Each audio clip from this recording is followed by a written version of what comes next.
world of mystery and intrigue, brought to you by Paranormal M. Dive into our collection of unexplained phenomena by subscribing and turning on notifications, dropping a comment, hitting the like button, all that stuff. We promise to keep you on the edge of your seat with our latest inexplicable tales. Ask Reddit. Not camping per se, and thankfully no horrors on that front yet. Probably because I sleep with earplugs so I don't scare myself to death.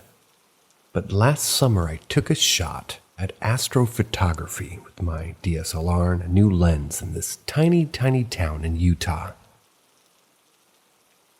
My boyfriend and I drove down from the little ranch lodge that we were staying at around midnight. That's when the stars were out and beautiful on a moonless night. The downside was it was dark as hell and we only had our phones to set up the camera and tripod on a random empty driveway in the middle of someone's alfalfa field. When you take astrophotography shots, you have to do at least 10 or 15 long exposure shots at minimum, then stack them in post-processing. So I get everything set up just past a small rope marking this person's property off in the road.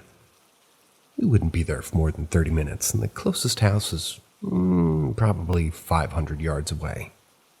So I wasn't too worried. And I started taking photos, each of which is about 15 to 30 second exposures, otherwise known as a long time when you're in complete darkness in an empty field. My boyfriend comes over to me and mutters, "Do you hear that?" I say no, and right about then some cows across the road start mooing like crazy. Usually a sign something is messing with the herd. I said, "Hear what?" My boyfriend just shook his head as if to say, "Later." Probably 10 shots into what I had hoped would be 30. With long processing on the camera between each exposure that makes the dark and the silence even more pressing. I start to get an overwhelming sense that something is maybe 10 feet away and watching us. The sensation is so strong that I don't even want to turn my flashlight on because I might actually see something and scare myself to death.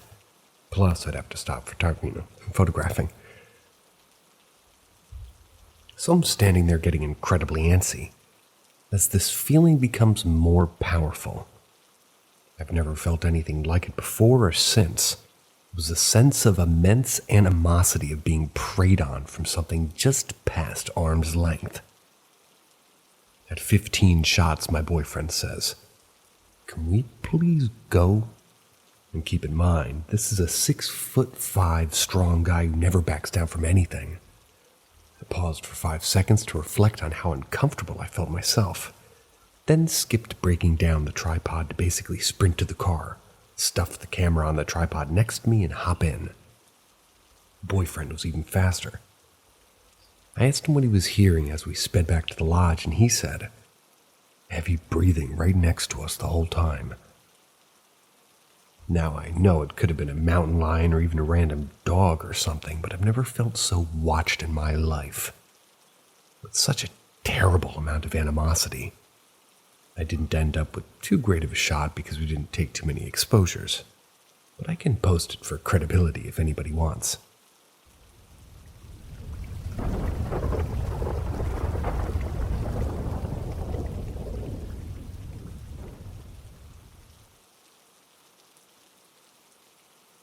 Ask Reddit. I used to work at a place which required to be manned 24 hours a day. Reason being is that I handled sensitive documents and files, and if somebody needed this information in the middle of the night, I'd have to fetch it for them, or confirm that I have it. Anyway, security's kinda tight. Bars on windows, multiple locked doors to get to where I am.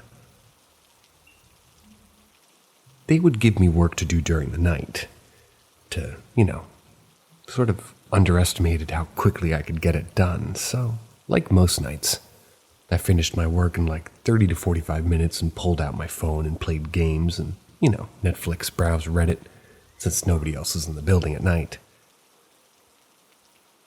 So now it's getting to be the last third of my shift when all of a sudden I hear a door close. I look to the security camera and see someone walking down a hall toward my room. At first, I thought it was just somebody that came in ridiculously early, so I turned around and waited for them to come in.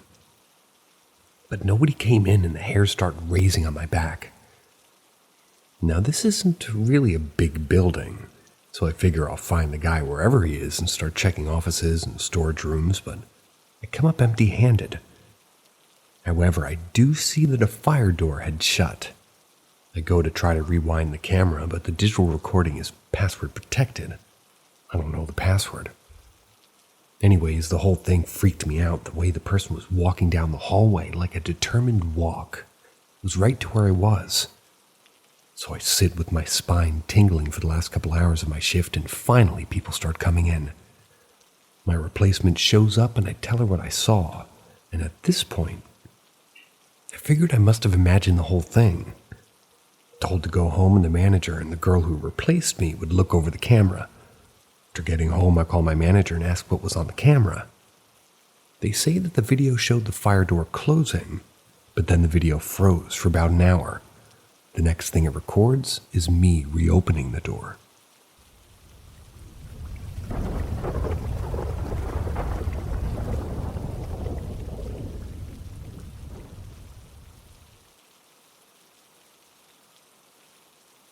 Ask Reddit. We lived near an American Civil War battlefield and cemetery for a few years. There were trails through the woods that would, kind of hike a lot. One day we're looking at the cemetery and my wife hears me walk up to her. We were the only ones there, so she turns to say something. I'm nowhere nearby, but on the other side looking at a cannon. From that day we started experiencing oddities. Her car was always kept in the garage, and its inside mirror kept moving overnight. It wasn't drooping from a loose fitting, but it would be at random direction. Sometimes it would be pointed up, other times sideways. Weird, but I kind of dismissed it as her bumping it while getting her purse or other items when getting out. Then her car went into the shop, and the next morning I went to go work, and the mirror in my truck, which I parked in the driveway with the doors locked, was moved upwards. Next morning, same thing, different direction. She got her car back, and my mirror never moved again. There were little goofy things too, like typical haunting stuff, like things being moved, the sense of somebody behind you, etc. Also, our house was a ranch style with the master bedroom on the first floor and her 8-year-old's bedroom on the second right above ours. The flooring job was substandard, so we heard his every movement. He started going to the bathroom, which was down a hallway and halfway across the second floor from his room. This would happen a lot, but every time we'd go check on him, he'd be asleep. So one night we decided to catch him coming out of the bathroom for no reason other than to make sure he was okay and to tell him to quit stomping like an elephant. We usually come home in the morning, so he never remembered going. We never were able to either. Every time he'd go to the bathroom, one of us would head upstairs while the other stayed in bed. We wouldn't hear him return. The other would find him asleep in his bed. The next morning we asked him if he was up and walking around last night, and he said no, but, well, that for weeks something would just walk up and away from his door but not open it. My wife turned to the room and said, "You're welcome to hang around, but please stop walking up our son's room at night. You're scaring him." The footsteps never reoccurred after that, although the car mirror thing did keep going on. Could she have been pranking me? Maybe. But one of the times my truck's mirror moved was after I'd gotten home, and I went to the store a couple hours later. The only set of keys to it had never left my pocket. Could our son have been pranking us? Again, possible. but the damn flooring was so bad in one spot that even our cat walking over to it caused it to squeak, making it nearly impossible for him to get back to his bedroom without us noticing.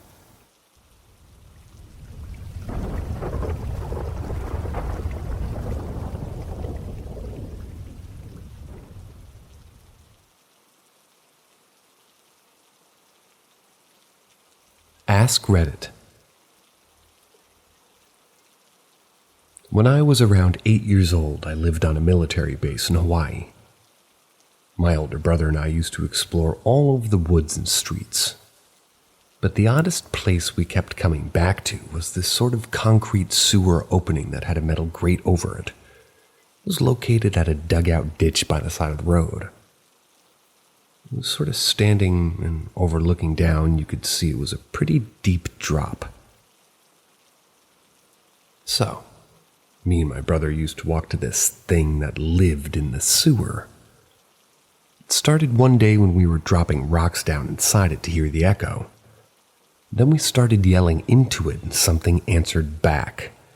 It was this echoed noise that sounded kind of like a faraway water running in a pipe, but also kind of like the songs whales make all mixed together. It's really hard to explain, and it sounded very faint but very distinct. So we yelled again, and it responded again, and the noises lasted for maybe 5 to 10 seconds and then stopped. Some answers were longer than others, and we kept testing it. We were asking it questions like, "Do you live in the pipes?" Or, "Are you a ghost?" And when we were finished speaking, it would make the sound again. The space of time between our questions and the corresponding sound varied. Sometimes it was immediate and sometimes there was a short wait. We weren't even freaked out though. We were kids and we just thought it was really cool and weird. So we said goodbye and left, but we checked back the next day and it was still there. We waited in silence before we initiated conversation, trying to listen for the noise, but there was nothing. Then we started yelling and it started back up again. And so we just kept coming back and, talking to it. We always said hello and goodbye, and we would experiment with the things that we said to see if we got different reactions. Sometimes we would insult it and say, "Just kidding," right afterwards, being dumb. I would bring my friends to show it off, but they would get creeped out and want to leave. Once my brother and I brought a whole group of kids, but the noise never came back. We were just hollering into emptiness like idiots. They all thought we made it up. Then, when I went back to basically ask, "Where were you, dude?" took like 10 minutes to hear it again. Weirdly, I'd forgotten all about this incident until a couple of years ago. I was so young when it happened that I just accepted it as a bizarre but mundane part of my life. I had entire meaningful chat sessions with this thing, man. My brother had forgotten all about it too until I brought it up fairly recently.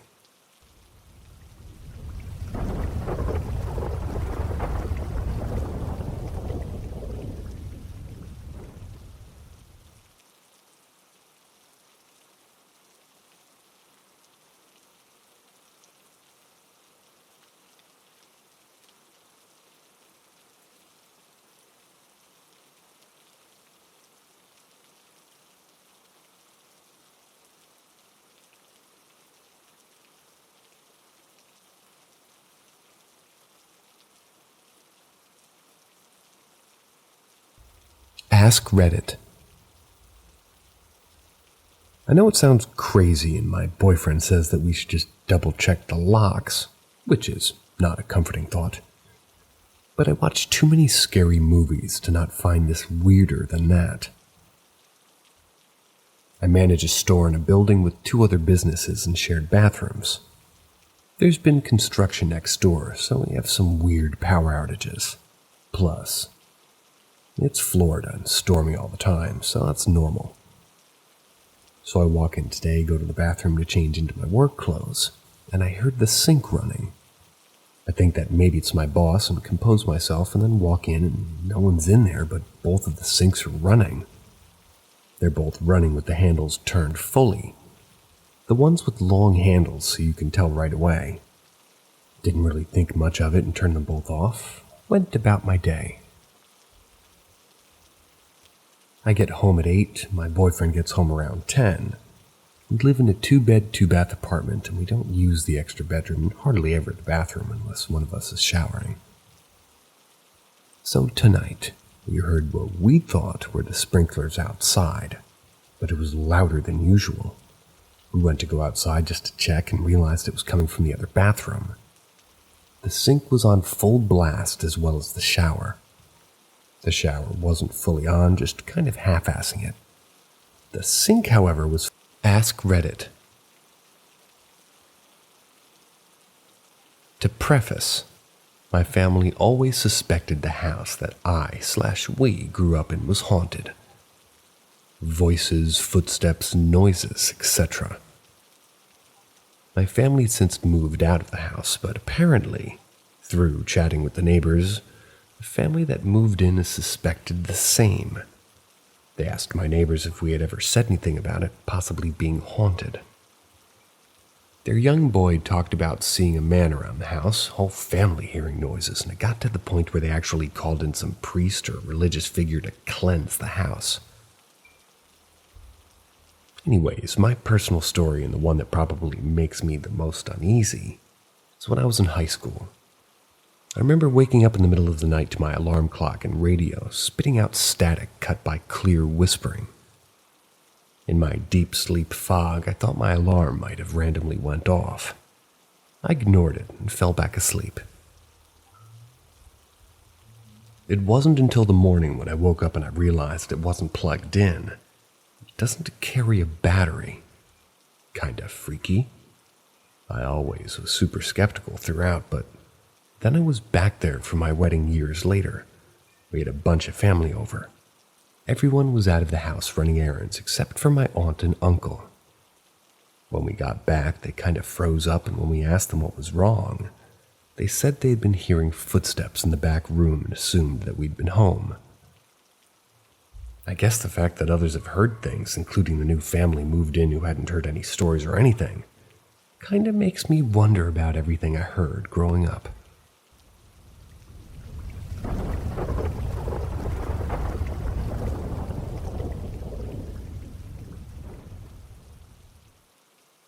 Ask Reddit. This happened to me about 10 or 15 years ago, in my early 20s or late teens. I don't think I've ever really honestly considered what I saw. I've told the story to a handful of people, and each time they've all had the same response. Aliens. Honestly, I don't have a better explanation, I just don't know. My best friend, his younger brother, and myself were headed toward their home late one autumn night. We were coming in from downtown area in an old Civil War town, located smack dab between D.C. and Richmond. Most people's houses in that town are accessed by one highway that runs the length of the entire county, but my friend's house was way out in the boondocks. Now, you could go way down that highway and eventually make it there just fine, but there was a much faster route using the back roads, and of course, we took the back roads. We weren't strangers to those country roads. The brothers I was with, they'd ridden on them their whole lives, and I've been around long enough to have grown comfortable with them as well. Truth be told, though, they were creepy and dangerous. Especially at night, people drove way too fast out there, lots of accidents. As we wound through the heavily wooded serpentine streets, we came to a four-way stop. Straight ahead of us was a dirt road. Yep, that's the way we were heading. It was one of the only dirt roads in the whole town, as far as I know. Now, like I said, we knew this area, and driving down that dirt road was nothing new. We did it all the time, and it's strange, though. See, the road leading up to it is paved, and then it suddenly just becomes dirt and rocks for about a mile or so. Then back to normal, state-maintained road again. Not sure it had ended up like that, but in any case, we went right on down that road. Up until then, it was kind of a totally average night for us. The rocks and sticks, driving over, and it has this car shaking like mad. The trees are so thick overhead that you can't see a star in the sky. We're just chatting away, laughing, listening to music in my friend's ancient Thunderbird. We round another sharp turn and the car hits one last huge bump before the mud gives way to asphalt again. My friend begins to bring the car up to speed, and the looming forest thins, revealing a star-studded sky and rolling cow pastures on either side. "Holy fuck, stop the car, man!" his brother yelled from the back seat. It scared the living shit out of us because he'd been quiet for a little while. My friend asks what his problem is, and his brother starts gesturing out of this small window in the back seat. "There's something over the dam." Couldn't see anything out of the windshield just then, but his brother's freaking out, pulling his seatbelt off and telling us to stop the car. My friend hits the brakes and his brother bends me in half as he sort of folds the seat forward to get out from the back seat. His brother scrambles out of the car, rolls to a stop, and runs up in front of the car a few paces. "What the fuck is that?"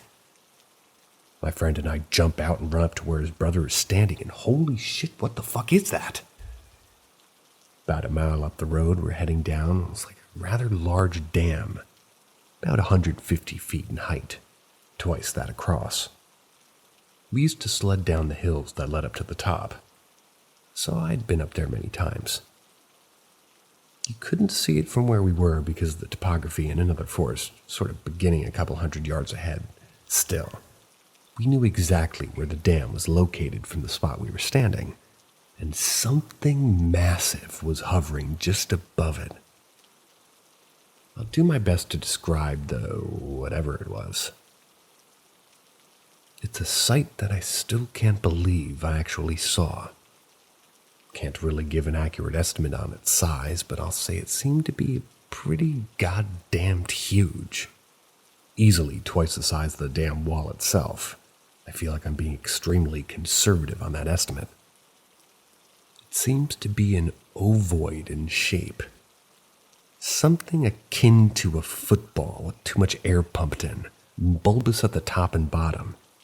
The most striking and blatant feature, however, was the lights adorning this thing. They were bright neon fucking green, few shades darker than the uranium cylinders you see on The Simpsons, but glowing just like that. One massive beam or bulb sat at the bottom of the thing, which I imagined seemed even brighter to me as it would have been reflecting off the surface of the reservoir that it was hovering above. From our vantage point, I believe it couldn't have been more than 100 feet above the surface of the water, very low to the ground. Running up and down the sides of this thing in lines, imagine the latitude and longitude lines on a globe. They were like rivulets of the same green light through these. They're not really as bright as the one at the bottom. And so we just stood there for a minute, slack-jawed, I'm sure.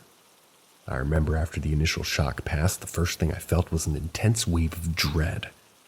It was just too fucking close. People see shit like this way up in the sky. Usually so far away that the camera zoom wobbles like a top when they try to film it. I just felt that I was in genuine danger. It quickly overpowered the sense of awe that had first hit me. That dam probably wasn't even a mile from where we were standing, and what's more, my friend's house was literally across the street from it at the top of the hill. I can't rightly say much about the thoughts I had, or, well, what I may have said in those moments. I just recall feeling overwhelmed and more afraid than I've ever been of something like that. It's hard to explain. Different fears all have their own subtleties and emotions when you experience them, you know? Like being caught in a riptide doesn't feel quite the same as being told you have to bury your dog. It was completely unique and extremely visceral. The next thing I knew, my friend's brother had pushed me in the back seat and we were flying down the road toward that dam. "Keep an eye on it," he said to his brother. I can still see it now, but as soon as we hit those trees, I won't be able to see it anymore. I finally piped up, "Guys, fuck this, let's go to my house. I don't want to go near that thing." They weren't hearing that though, and I don't blame them in hindsight. You don't get to see shit like that, ever. But I was well and truly fucking terrified. His brother was right. We lost direction of the sight moments after passing into that forest.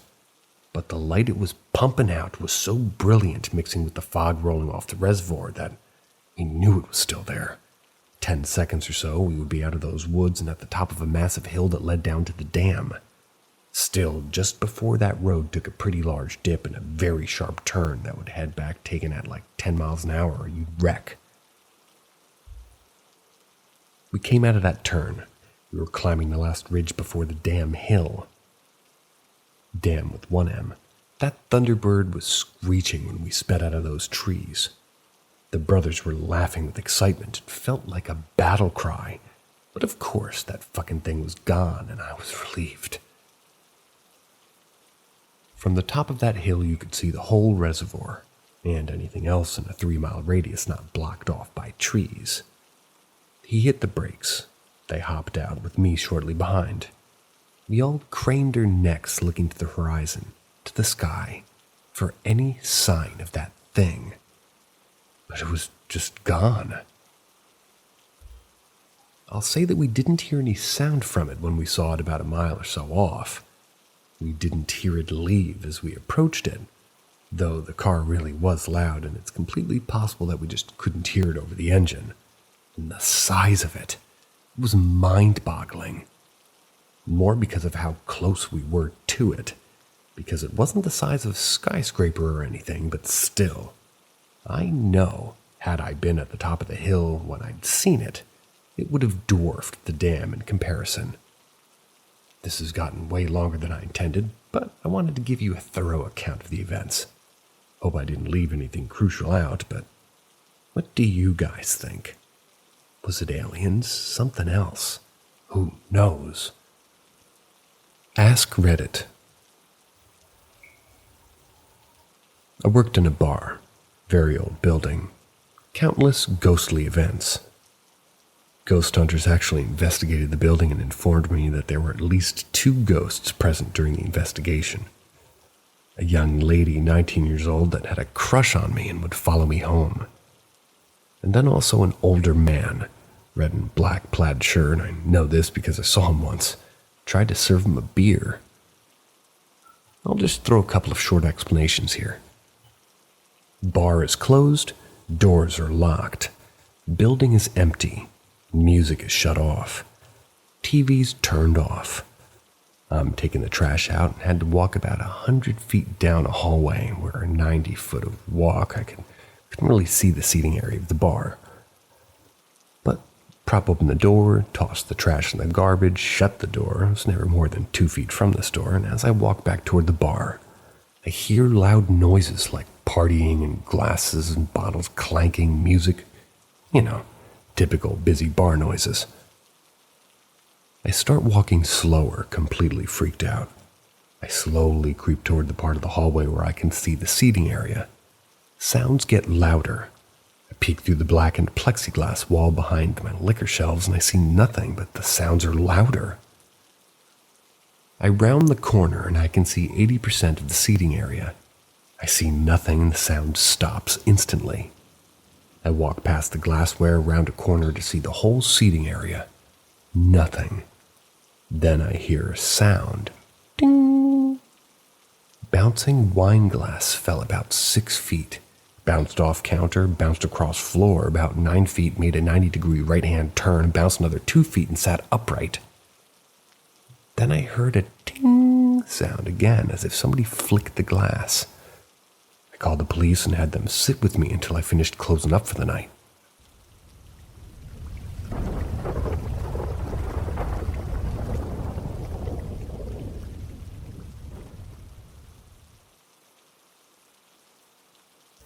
Ask Reddit. That would be the bridge. I was driving home late one night, somewhere between 1 and 3 a.m. The stretch of road I was driving goes through the back end of a couple of counties in the deep south. Nothing around but forests, fields, and occasional groups of shacks huddling under a light that only barely keeps away the night. I'd driven the stretch of road many times before, even at this time of night, so it wasn't really a big deal, just a long trip. Since there was rarely any traffic that time of night, during the day you could always count on at least a handful of cars somewhere around.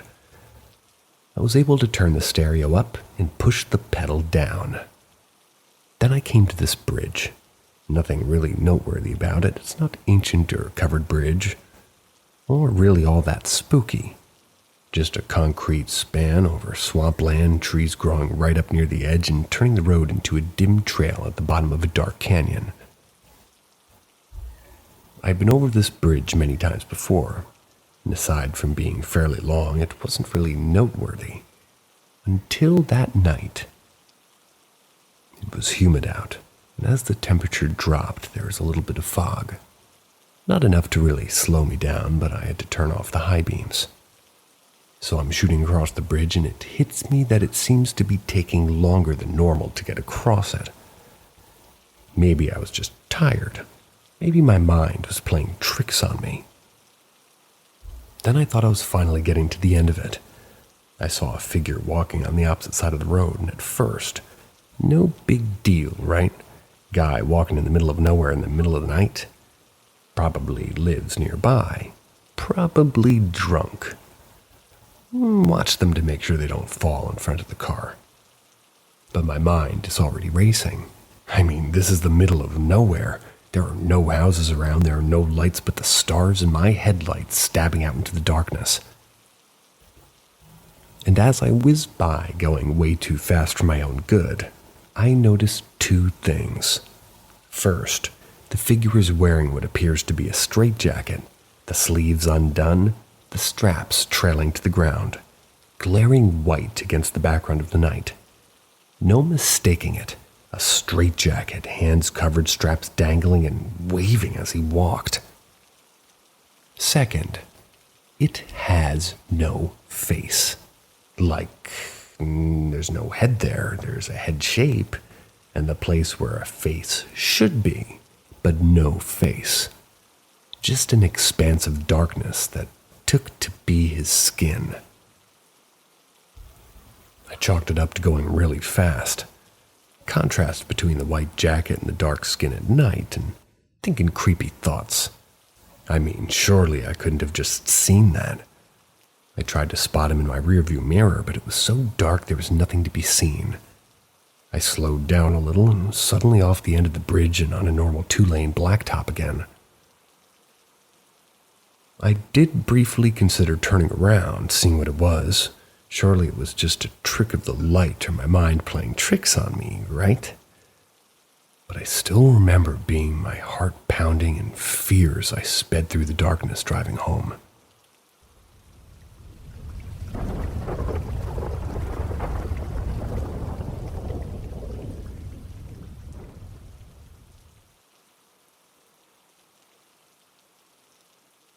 Ask Reddit.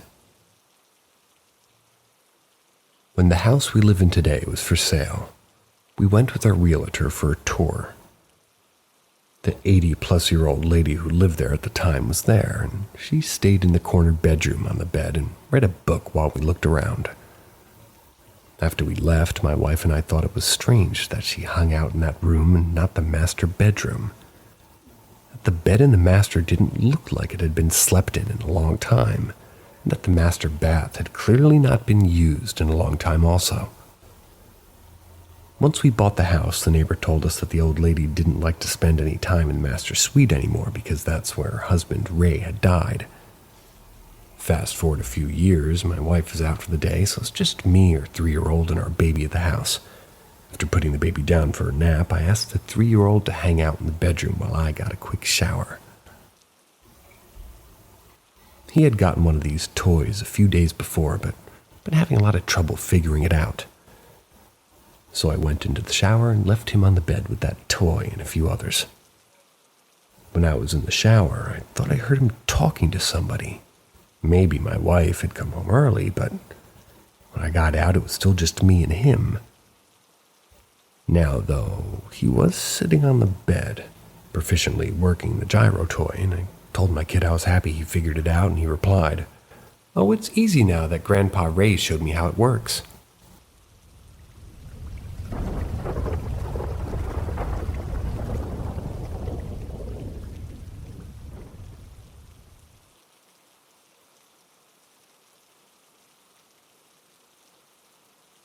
Ask Reddit. Growing up, I used to spend the night at a house that was, in my opinion, haunted. My friend lived there with her family, and they all thought nothing of the sinks turning themselves on and off at night. Sporadically, mind you. Not a drip, mind you, but a fucking full-on sink for 3 seconds and then nothing. That would wake me up every time and scare the shit out of me. Other haunted shit in this house is as follows. The TV turned itself on sometimes and changed channels by itself.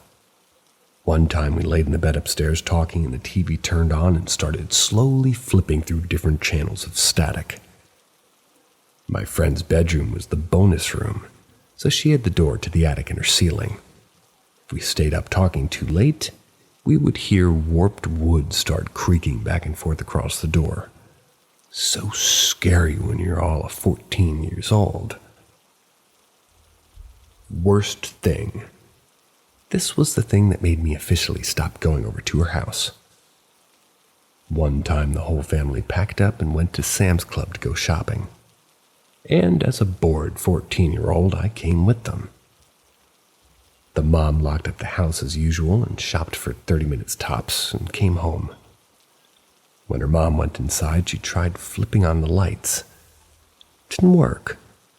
She said, "Wonder if the power's out," and tried another lamp and, well, nothing again. After a swift check of the house, it was discovered that all of the light bulbs in the house had been moved to the four corners of the living room.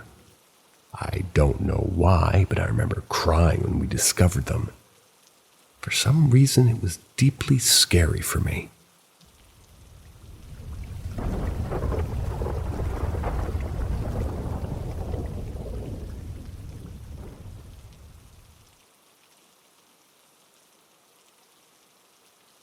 Ask Reddit. Dominican Republic, about 4 years ago. I took a night trip with some friends out in the mountains. We were staying at a friend's cabin and left at about 10 o'clock at night to a secluded valley called Valle Nuevo. In this valley, there are 4 pyramids that mark the center of the Hispaniola island. A good portion of the trip took place on a very, very dark road through the mountains. On this road, you can go for miles without seeing a house, or even telephone poles or electric lines. At about midnight, we were driving through one of the empty parts of the road. No civilization for miles. And we see a man dragging another man by his arms. The man being dragged showed absolutely no sign of consciousness, being dragged on the dirt road like a sack of potatoes or something. When we were approaching my friend Artie, the driver, he slowed down and said, "I think we should help them." As he said this, our light shined on the 2 men. The conscious one turned around and gave us the most terrifying look I'd ever seen on a man's face. His eyes were saying, "Do not stop if you know it's good for you." After convincing our driver friend that this man did not want our help, we continued down the foggy dirt road into the night. By about 2 a.m., we were on a good 25 kilometers away from any civilization, driving along delicate and dangerous cliffside roads. All of the stars in the sky, pretty visible. That's when the road started filling up with fog. The fog caused us almost to drive our truck off a cliff, leaving our front right tire hanging off a 30-meter ledge.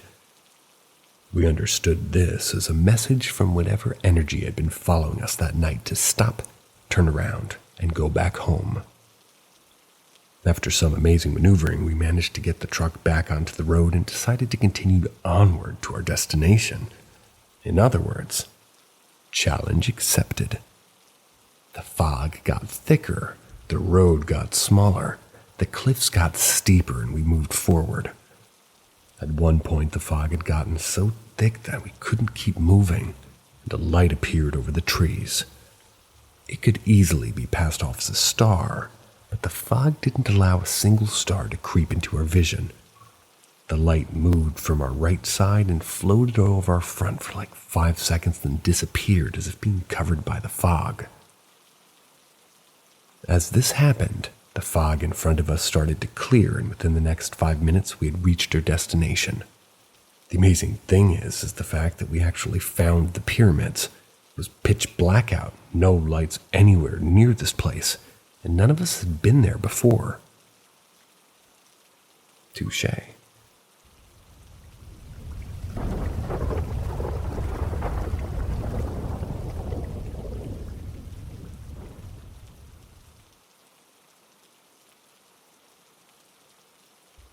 Ask Reddit. When I was a teenager, probably about 16, I started developing bad insomnia. Our house at the time had 2 stories and a basement. It was on just over 2 acres of land, so close to neighbors but far enough away that there wasn't much neighborhood lighting. So you could say it was pretty much dark outside. Once night, I was home with my younger brother while my parents and youngest brother were at a hospital with my dad, who had just had surgery. My brother was asleep, and I was starting to go to sleep around 3 or 4 in the morning. That's when suddenly I heard heavy footsteps downstairs and somebody walking back and forth. Naturally, I thought somebody broke in, and I was terrified. I determined that if I remained quiet, whomever broke in would just take some stuff from the main floor. We didn't have many valuables. Maybe they would leave without risking waking anybody up. When day came, it turned out everything was fine and nothing was taken. There was no trace of any intruder. Eventually, I got over it, but about a month or 2 later, I heard it again, and again, and again. Always between 2 to 4 a.m. and always on the floor below me. My family doubted me because of the insomnia and my general sleep deprivation. One night I was up really late with my mom. We heard it together. Not only that, but this time it was on the same floor as us. Ask Reddit. I saw a pterodactyl on the coast of northern central California. Me and my girlfriend were on a road trip without any end in mind. We were just driving up the coast and decided to sleep on the beach. I'm not sure exactly where we were, but I'd say within about an hour's drive south of Monterey. As we were hanging out on the beach at night, we both noticed a huge figure in the sky. Slowly, as it gets nearer, I realized that this thing was no bird. I've seen hawks, golden eagles, owls, vultures, condors. None of them looked like this. It also didn't fly like a bird. It flapped what appeared to be leathery wings very slowly. I swear my first thought was that I was seeing a dragon. What's more is both of us saw it. We both stared at it in an awestruck moment for a few seconds before I caught its profile against the moon. It was very strikingly looking to be like a pterosaur.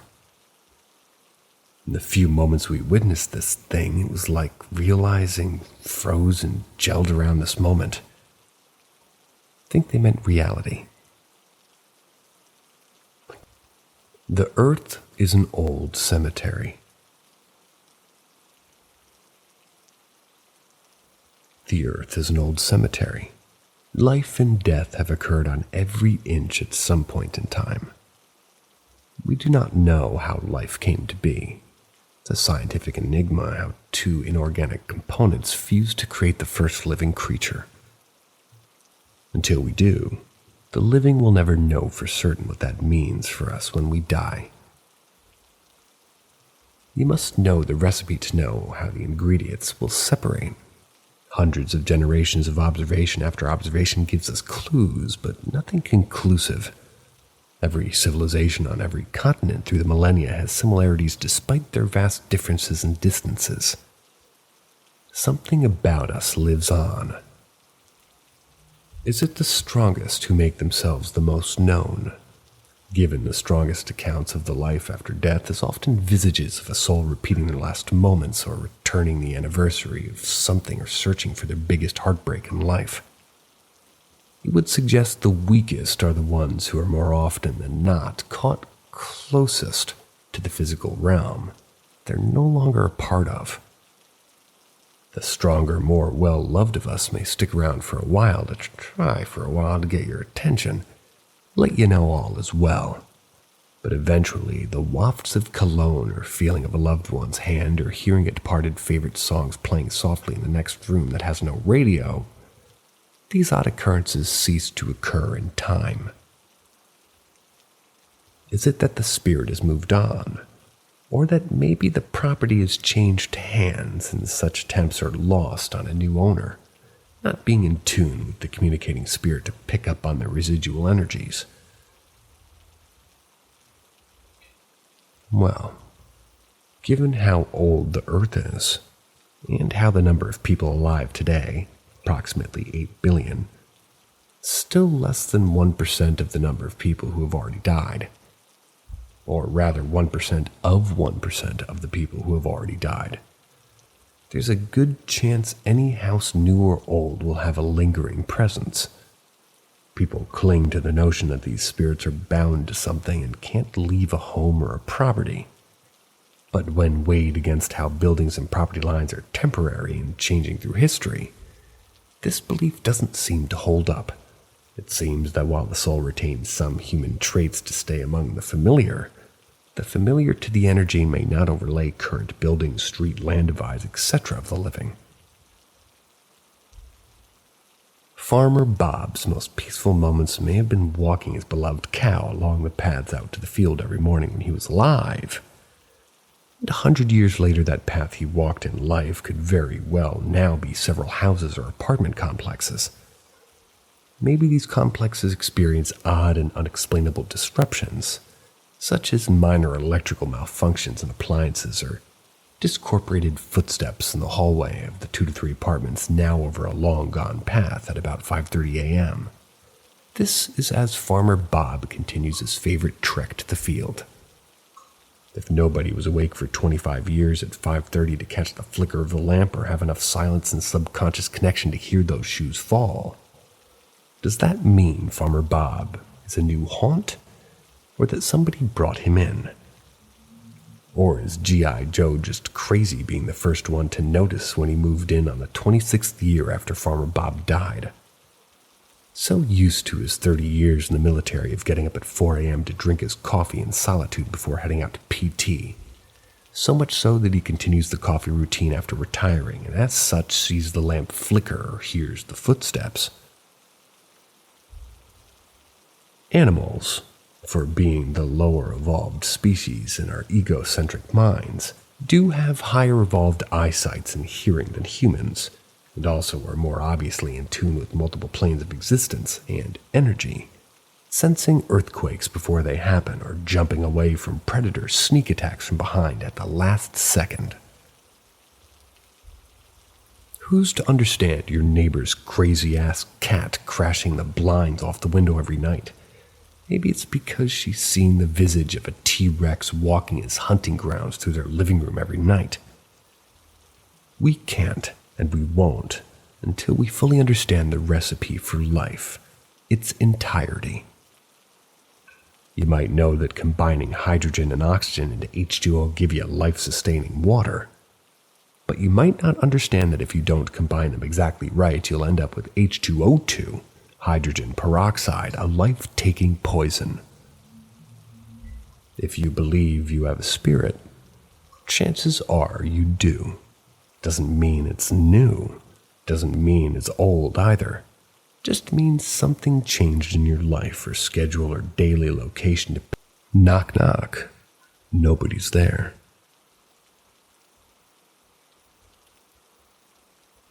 A couple of years ago, my significant other and myself were home alone. That's when we had a mutual experience that we still talk about occasionally. Our bedroom was upstairs in the 100-plus-year-old home that we lived in at the time. It was one of those hidden staircase homes where the stairs are hidden behind a door in the dining room. We kept the door at the bottom of the stairs closed for our dogs. The stairs themselves were carpeted, 13 of them up to a platform, left 90 degrees, 4 more up to the hardwood floor of the hallway, and despite being carpeted, you could still always hear the steps as somebody came up or went down. The hardwood of the hallway and bedrooms was old, squeaky, beginning to space apart in places. There was absolutely zero chance of hiding anyone's steps regardless of how much they might try on that hardwood floor. Our room was on the second door on the left, the first door past the banister being the upstairs bathroom. Our bedroom door was open and we were watching TV, which was next to the open door on the bed opposite both the TV and the door. So here we are, laying on the bed, middle of the afternoon, home alone, watching TV with the bedroom door open. We could hear the stairwell door open. We heard it open and close. Soft, carpeted footsteps come all the way up, then the 9 hardwood louder footsteps from the top of the stairs to our door. We both had turned our attention from the TV to the open doorway in anticipation of our visitor. As soon as the steps came right up to our bedroom door, we heard a very distinct, very loud, very obvious to both my significant other and myself, 3 sharp, quick knocks on our open bedroom door. Yet there was nobody there.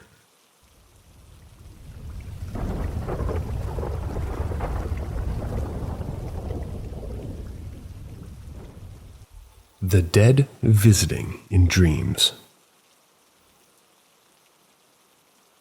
I've carried this around for a while, and I'm not really sure where else to voice it except here. So I'm hoping somebody may be able to provide some insight if possible. My spirituality is not the strongest, and I've been kind of rattled since this occurred, so I don't know. Well, guess I just want to get it off my chest, if anything.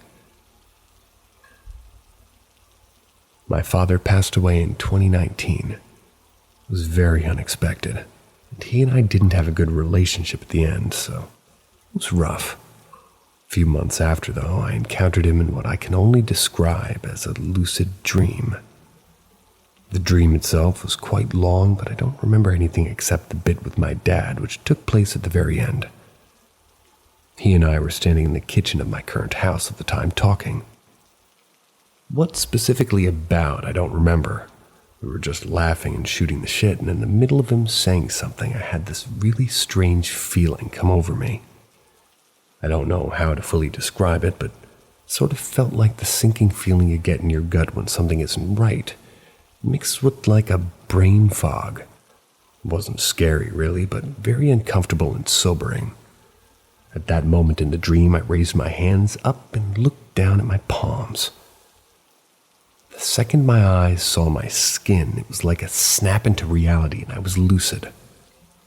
I knew I was in a dream. I looked back up at my dad, who had gone silent during this happening, and he had this defeated and sad look on his face, almost like he knew what was going on but didn't want to say anything. I said, "I'm not awake now, am I?" He shook his head a little and said, "I'm sorry." Then my eyes shot open and I was awake. I know this is a little bit anticlimactic, but I didn't experience anything else past that. I just woke up and it was over, and in general I'm a fairly active dreamer, but have never had this level of awareness in one before, so I don't know if this is just a wild sort of brain stuff caused by grief or something more. If anyone has heard of something like this happening before or have had experienced something similar, please let me know your thoughts.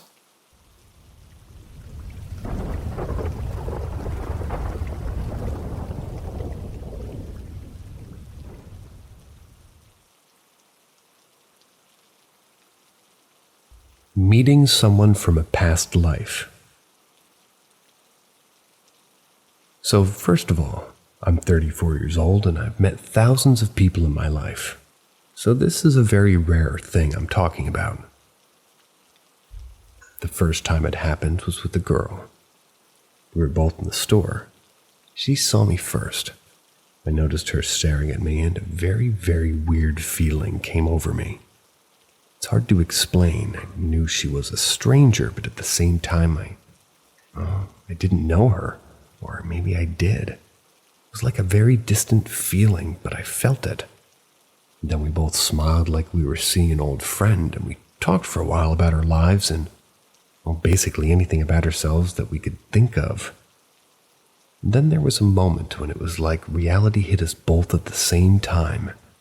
She teared up and gave me a hug, and I remember saying, "Yeah, it was really good to meet you." And she said, "Yeah." And then I said, "I guess I'll see you around." And I don't remember her response, but I never did see her again. The second time was at a park. It was a guy this time. We noticed each other at the same time and smiled almost to the point of laughing. At least for my part, like with the girl. Sleep paralysis coincidence.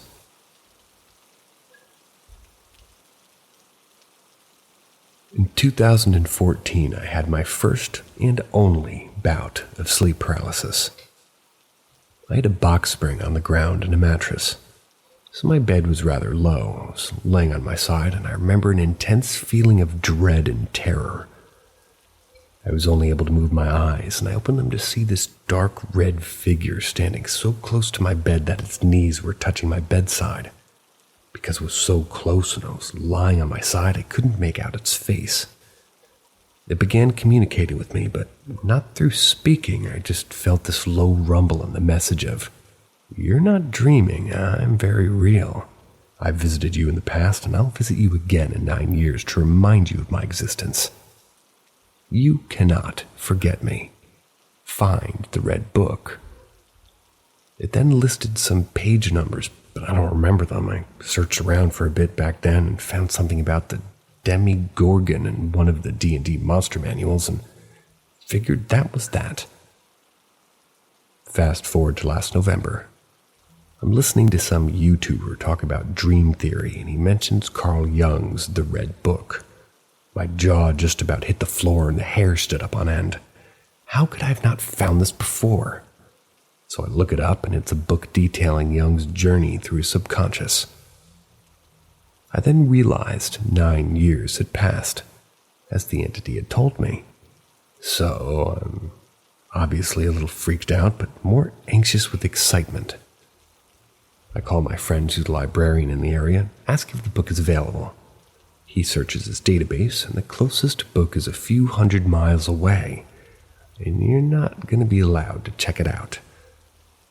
Odd. I then check Barnes & Noble to see if maybe I can just buy it.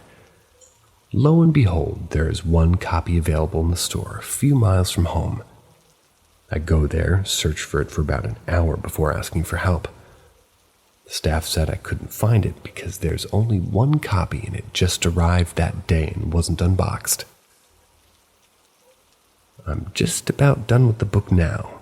Not an easy read at all, and I've been taking my sweet time on this. Nothing has jumped off the page like some sort of epiphany, but very interesting nonetheless.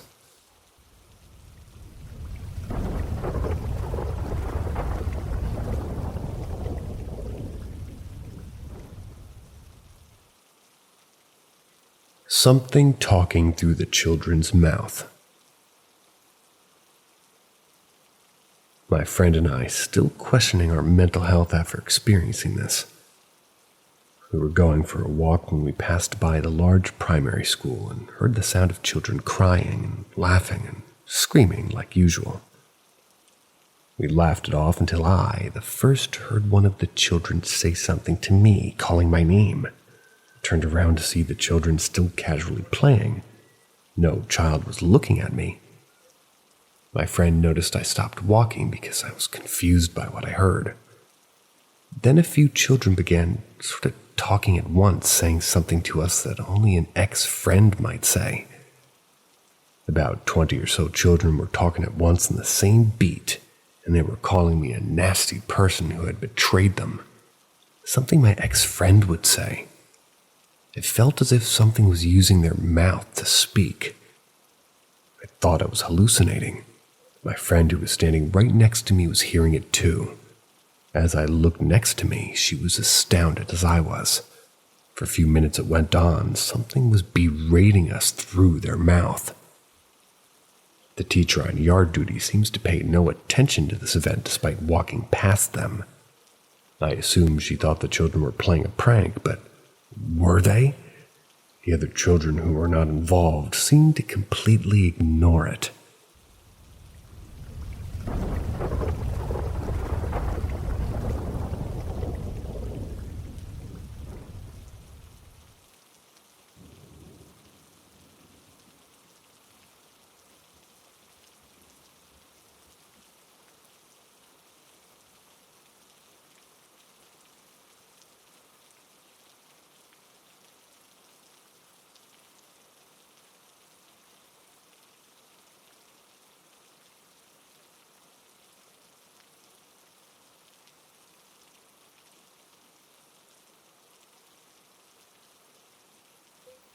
Paranormal dream, reality or spiritual.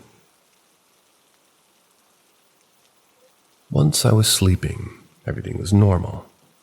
Until morning arrived and I woke up a bit. I was still sleepy, but I only woke up to see the time. It's 9:20 a.m., so I went back to sleep. Soon as I woke up a little bit later, but it felt like I couldn't move. I couldn't open my eyes either, so I thought I was doing sleep paralysis, so I tried to squirm around on my bed to possibly break out. Afterwards, I was able to open my eyes, but my vision was blurry. I was able to tell if I was in my room, but for some reason I saw my dad in the corner of my desk, which was next to my bed where my head lies. Except his eyes were all black and he was looking down on me.